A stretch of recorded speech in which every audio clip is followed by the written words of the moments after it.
that is here in this moment.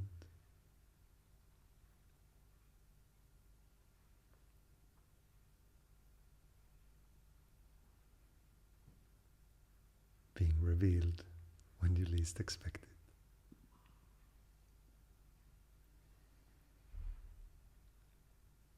May everyone experience deep gratitude, bliss and love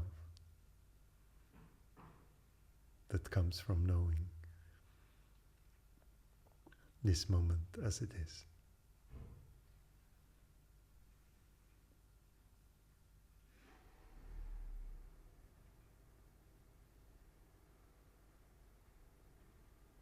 Om Shanti, Shanti, Shanti. Thank you.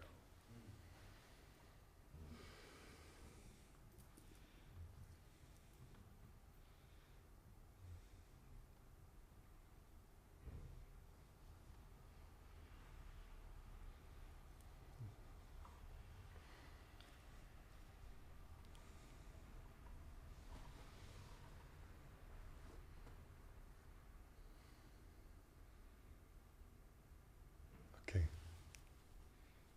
Take care, everyone.